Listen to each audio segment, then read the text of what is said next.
Hello class, कैसे हैं आप अच्छे ही होंगे। इससे पहले वाली जो है क्लास में आपने देखा कि आपने पार्ट्स ऑफ सब्जेक्ट आपने अच्छे से किया और बहुत अच्छे आपने रिकॉर्डिंग टाइप के जो है आपने सब्जेक्ट बनाया। सब्जेक्ट बनाकर आपने देखा कि वाकई में बहुत सरल होते हैं सब्जेक्ट बनाना, और आपने बहुत अच्छी मेहनत भी की। बहुत अच्छा लगा ये जान करके कि आपने वाकई में बहुत अच्छी मेहनत की। राइटिंग कुछ थी, लेकिन आपने बहुत अच्छा रिस्पांस दिया, आपने बहुत अच्छे ढंग से किया, अच्छा लगा, बहुत अच्छा। इसी तरह मेहनत करते रहिए। आपकी किताब में बहुत सारी एक्सरसाइज दी हुई है, आप एक्सरसाइज अपनी किताब से हल कर सकते हैं। ये सब्जेक्ट को फाइंड आउट करने में कहीं भी समस्या हो रही तो आप कमेंट करिएगा, मैं आपकी पूरी सहायता निश्चित रूप से की जाएगी। लेकिन हम इस बात का भी ध्यान देते हैं वाकई में क्या हमने चीज़ों को समझा या नहीं समझा, क्या मैंने उसको पढ़ा या नहीं पढ़ा, क्या मैंने सब्जेक्ट को समझा या नहीं समझा। यदि आपने सब्जेक्ट को समझा है तो निश्चित रूप से आप उसको क्या कर सकते हैं। तो चलिए लेट्स स्टार्ट आवर क्लास। क्या है अब आज की क्लास? आज का क्लास टॉपिक है आपका प्रेडिकेट। हम प्रेडिकेट को आज पढ़ने जा रहे हैं, समझ रहे हैं कि प्रेडिकेट के पार्ट कौन कौन से होते हैं और प्रेडिकेट क्या होता है। अच्छे रूप से हम पढ़ भी चुके हैं, लेकिन आज रिवीजन होगा ताकि हम एक फार्मूला बना सकें कि प्रेडिकेट को किस प्रकार से हमें बनाना है और हम रिकॉर्डिंग करते समय किन किन बातों का ध्यान देंगे। Let's start our class. Topic है आपका प्रेडिकेट। जैसे कि आप समझ रहे हैं कि हमारा एक सेंटेंस का पॉइंट होता है प्रेडिकेट। अब प्रेडिकेट क्या होता है, प्रेडिकेट क्या नहीं होता है, आप निश्चित रूप से समझदार हैं, समझे हुए हैं, हम आपको पढ़ाए भी हैं। क्या प्रेडिकेट पढ़ा है? शब्दों का समूह जो कर्ता के बारे में जानकारी प्रदान करता है वो क्या कहलाता है? आपका प्रेडिकेट कहलाता है। और प्रेडिकेट कितने भाग होते हैं? प्रेडिकेट के आपके दो भाग होते हैं। वेरी गुड, आपको याद भी है। प्रेडिकेट के तीन भाग होते हैं। कौन कौन से हैं? एक वर्ब है, दूसरा आपका ऑब्जेक्ट है और तीसरा आपका क्या है? कॉम्प्लीमेंट है। तो प्रेडिकेट स्पेलिंग समझ नहीं आ रही होगी आपको, आप तो सही होगा। चलिए, वर्ब क्या होता है और आपको पता है एक्शन होता है। ये आपके मेनली कितने प्रकार के होते हैं? ये तीन प्रकार के होते हैं। एक किस रूप में आता है? आपको लिंकिंग वर्ब के रूप में आता है, लिंकिंग वर्ब। और दूसरा क्या होता है आपका? Helping verb. और तीसरा क्या होता है? Main verb. हो सकता है आपको आसपास की आवाज़ से समस्या हो रही होगी। अब आप भी जानते हैं, मैं अपने कमरे में अपने घर में जो है वीडियो बनाता हूँ, तो निश्चित रूप से आस पड़ोस की आवाज़ें हो सकती हैं, सुनाई दे रही हूँ। तो उससे आप परेशान मत होइएगा, थोड़ा सा मैनेज करिएगा, क्योंकि देखिए कहीं पर है, सोसाइटी है, हम रह रहे हैं, तो निश्चित रूप से कोई आवाज़ इधर उधर सुनाई दे सकती है ना। तो हमें उससे परेशान नहीं होना है, हमें सतत अपना दिमाग पढ़ाई पर लगाए रहना है। यदि हाँ पढ़ाई में यदि कोई समस्या हो रही है तो आप बताइएगा, आपको दोबारा पढ़ाया जाएगा। ओके, बेस्ट कंटिन्यू क्लास को आगे बढ़ाते हैं। तो मेन वर्ब हो गया, लिंकिंग वर्ब हो गया। लिंकिंग वर्ब आप जान ही रहे हैं, जैसे आपको दिया है इज, आर, एम, वाज, वर, ये सब क्या है आपके? ये सब आपके लिंकिंग वर्ब हो गए। अब हेल्पिंग वर्ब क्या होता है? हेल्पिंग वर्ब तो आपको पता है, आपको पढ़ाया गया है। मेनली दो प्रकार के होते हैं हेल्पिंग वर्ब। एक होता है ऑक्सिलरी और दूसरा क्या होता है आपका? दूसरा होता है मॉडल।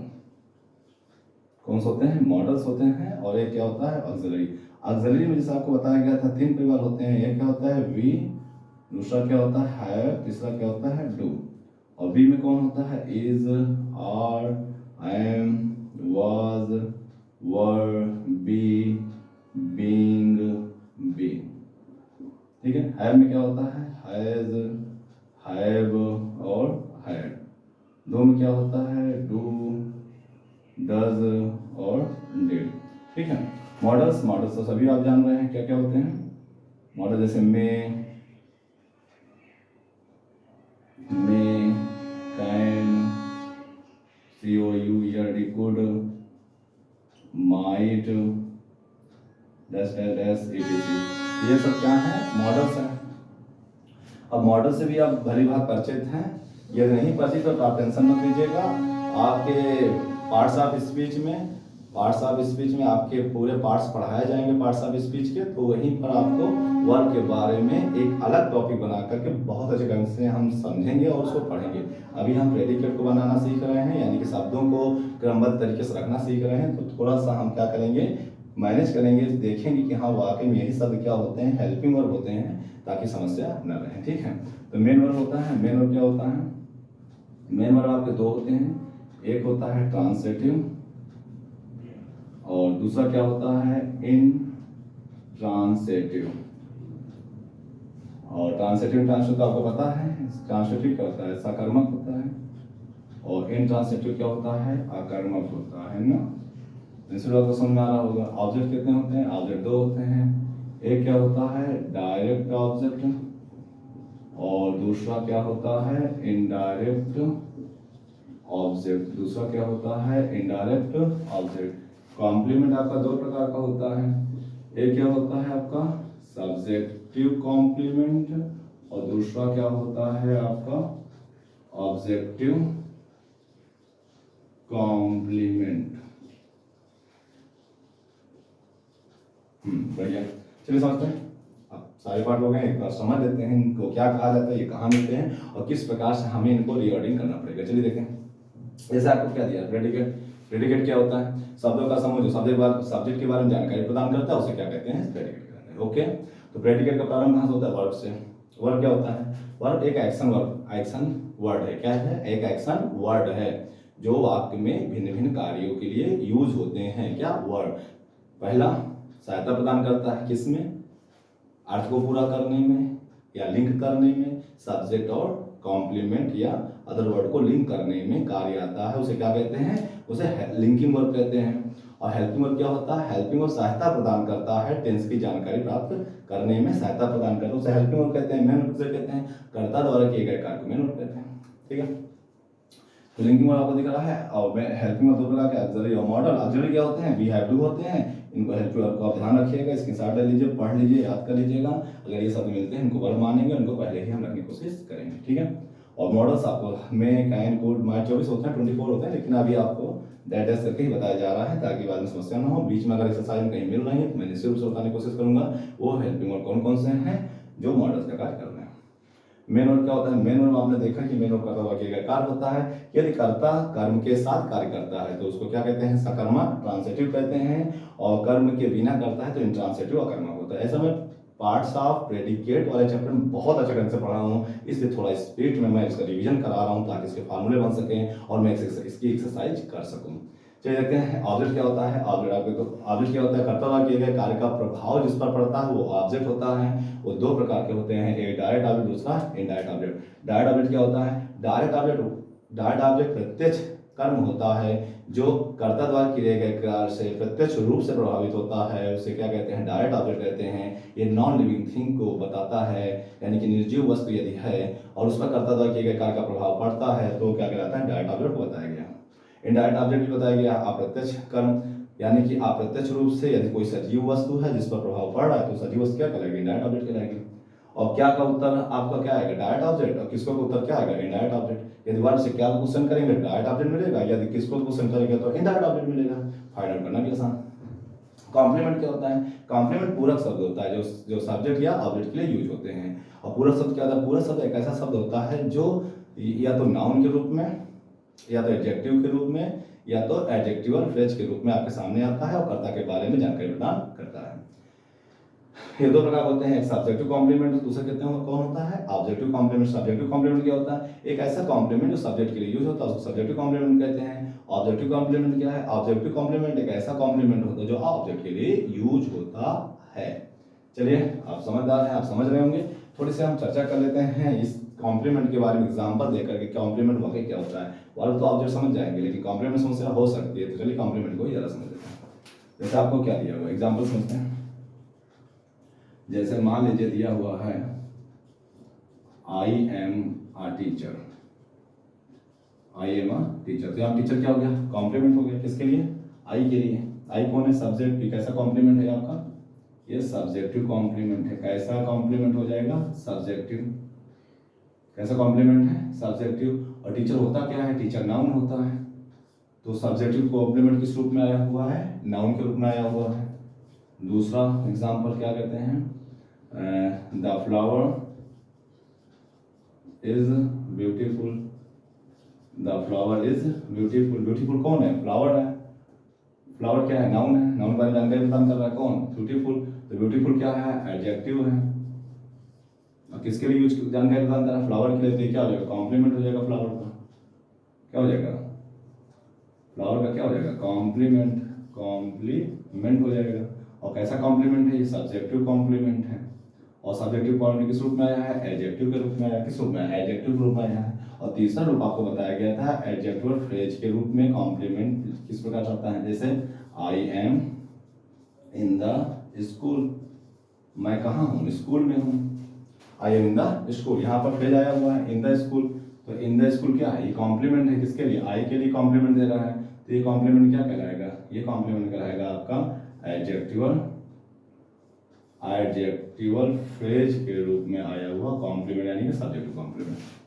ठीक है, तो ये आपको सब्जेक्टिव कॉम्प्लीमेंट इस प्रकार से आपको मिलेंगे और आप इसको अच्छे से समझ सकते हैं। चलिए समझ लेते हैं ये ऑब्जेक्टिव कॉम्प्लीमेंट क्या होता है और किस प्रकार से आपको मिला है। मैं थोड़ा स्पीड पढ़ा रहा हूँ क्योंकि इसको सब पढ़ा चुके हैं, पार्ट्स ऑफ प्रेडिकेट में पढ़ा चुके हैं, रिवीजन कर रहे हैं, थोड़ा सा स्पीड में भी करना जरूरी है क्योंकि लगे कि आप मेहनत कर रहे हैं। यदि मैं उसी तरह सोल्यूशन बार बार जो है वीडियो वही बनाऊंगा तो कोई मतलब नहीं निकलेगा मेरा प्रेडिकेट के रिकॉर्डिंग को समझाना। ठीक है, मैं रिकॉर्डिंग समझ रहा हूँ, समझूंगा इसका क्रम क्या होता है, थोड़ा समझते हैं पढ़ के। ठीक है, ऑब्जेक्टिव कॉम्प्लीमेंट क्या होता है।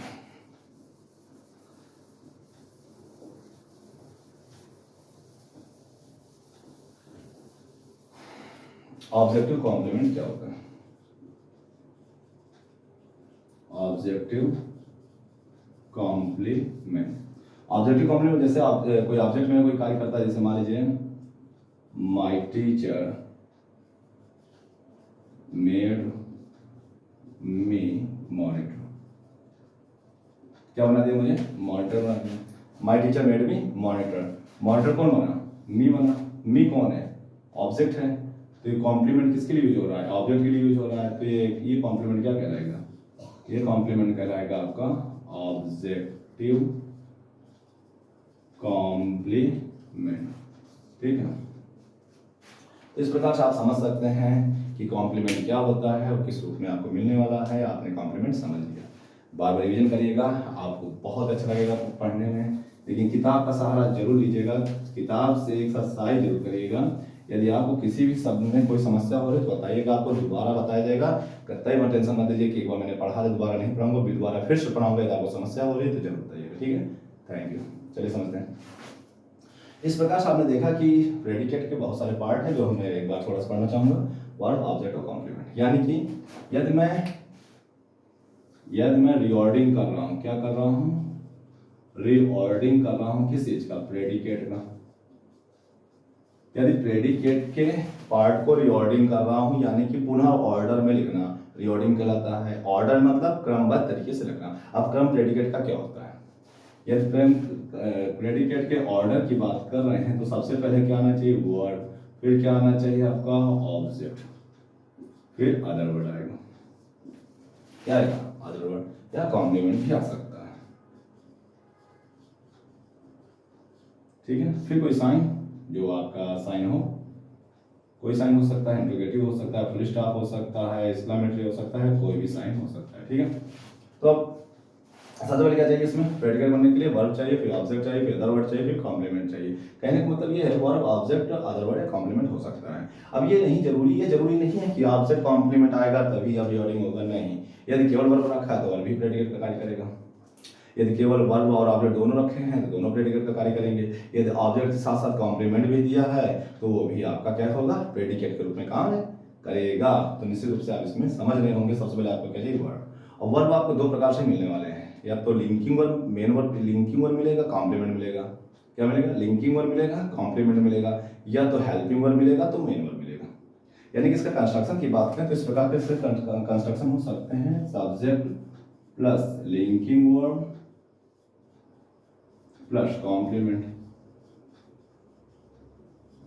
ठीक है, प्लस फुल स्टॉप या एक पॉइंट। ठीक है, या तो इस तरह से इसका कंस्ट्रक्शन हो सकता है, subject plus helping verb plus main verb plus object plus complement हो सकता है। इस बात का ध्यान रखिएगा, यदि आपके पास मेन वर्ब है, यदि मेन वर्ब है तो ऑब्जेक्ट की बात हो सकती है। ऑब्जेक्ट बिना मेन वर्ब के नहीं होगा। यदि आपका ऑब्जेक्ट है तो मेन वर्ब होगा, मेन वर्ब है तो ऑब्जेक्ट होना जरूरी नहीं है, लेकिन अगर ऑब्जेक्ट है तो मेन वर्ब जरूर होगा। यदि ऑब्जेक्ट है तो मेन वर्ब जरूर होगा। अब जरूरी नहीं है कि मेन वर्ब होगा तो ऑब्जेक्ट जरूरी होगा।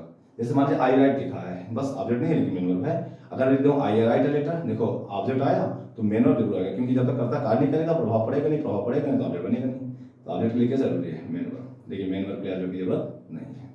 इसे समझते हैं तो आपको समझ में आ रहा होगा कि वाकई में ये कंस्ट्रक्शन हम कार्य फॉलो करने वाले हैं, तो इसको याद कर लीजिएगा, बहुत इंपॉर्टेंट है। तो ऑर्डर क्या है आपका, वर्ब ऑब्जेक्ट और कॉम्प्लीमेंट या ऑर्डर। ठीक है, चलिए start to know about the reordering the predicate. Predicate की रिऑर्डरिंग को समझने की कोशिश कर रहे हैं, एग्जाम्पल के माध्यम से समझते हैं किस प्रकार से इसको बनाएंगे। और हम निश्चित रूप से एक्सरसाइज बहुत बखूबी करने वाले हैं और पुरजोर कोशिश करेंगे हम सब मिलकर कि कोई भी लाइन ऐसा नहीं होना चाहिए जिसका रिऑर्डरिंग हमें ना आए। तो जैसे start to know about the order of predicate. Predicate का ऑर्डर समझते हैं क्या होता है क्या नहीं। चलिए हम इसको इरेज कर सकते हैं, आप इसकी साथ लेना चाहे ले सकते हैं और नोट करना चाहे नोट कर सकते हैं। वैसे आपको एक बार और पढ़ा दिया गया है, यदि आप इसको नोट करना चाहे नोट कर लीजिए और यदि आप इसके साथ लेना चाहे ले सकते हैं। चलें ठीक है, शुरू करें। तो हम अब एग्जाम्पल करने वाले हैं, एक्सरसाइज का एग्जाम्पल करने वाले हैं, किस प्रकार से एग्जाम्पल होने वाले हैं। चलिए समझते हैं।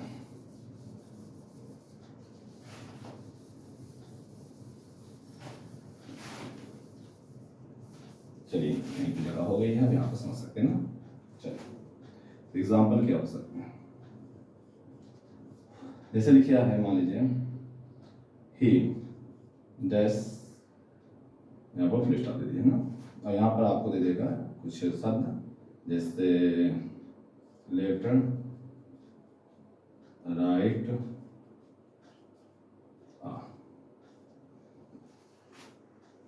लेटर राइट्स आ। ठीक है, तो जैसे मान लीजिए आपको एग्जाम्पल दिया गया, कहा गया क्या, रिऑर्डिंग द प्रेडिकेट। प्रेडिकेट को क्या करना है, रिऑर्डिंग करना है। तो रिऑर्डिंग करते समय हम किसकी बात पर ध्यान देंगे, सबसे पहले हमें क्या चाहिए, वर्ब चाहिए। वर्ब क्या है, लेटर वर्ब है नहीं, वर्ब है नहीं, क्या वर्ब हमारे पास राइट्स। राइट मैंने क्या होता है, लिखता है, तो वर्ब क्या हो जाएगा हमारा, लिखना। तो सबसे पहले क्या आ जाएगा हमारा राइट्स, फिर आर्टिकल और फिर नाउन, यानी कि दूसरे नंबर पर आ जाएगा, ये तीसरे नंबर पर आ जाएगा। तो यानी क्या बनने वाला है, राइट्स आ लेटर। ठीक है, दूसरा एग्जाम्पल लेते हैं, रमेश डैश, यहाँ हो सकता है टू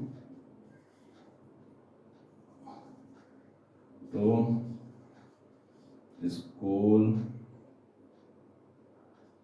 बाई गोइंग बस इज। इस प्रकार से यदि आपको कुछ शब्द दे दिया जाए, जैसे सब्जेक्ट आपका रमेश है, तो यहाँ क्या दिया गया, टू स्कूल बाई गोइंग बस इज। और सबसे पहले आपको रिऑर्डिंग करने के लिए कह दिया जाए तो सबसे पहले क्या चाहिए आपको, वर्ब। वर्ब क्या देखिए यहाँ पर गोइंग दिया है और इज दिया है। इज है आपका क्या, हेल्पिंग वर्ब, गोइंग क्या है, मेन वर्ब। तो इज गोइंग क्या मिल जाएगा, वर्ब। तो वर्ब क्या बना आपको, इज गोइंग, सबसे पहले हेल्पिंग वर्ब फिर मेन वर्ब।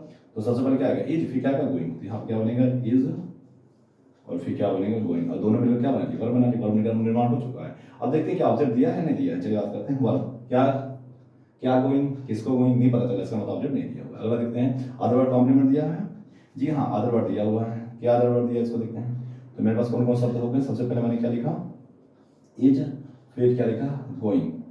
अब कहाँ जा रहा है इसको देखते हैं, कहाँ जा रहा है भाई, स्कूल जा रहा है। स्कूल का स्थान का नाम है, इससे पहले क्या लिखता है, प्रीपोजिशन टू का यूज किया जाता है स्थान से पहले। तो स्थान क्या है, स्कूल। इससे पहले कौन सा प्रीपोजिशन यूज होता है, टू। अब टू का स्कूल साथ होता है, तो दोनों मिलकर क्या बना लेंगे, ये एडवर्ब प्लेस बनाएंगे, यानी कि अदर वर्ड का निर्माण कर रहे हैं। तो यहाँ पर अदर वर्ड हमारा क्या हो जाएगा आपका, टू स्कूल।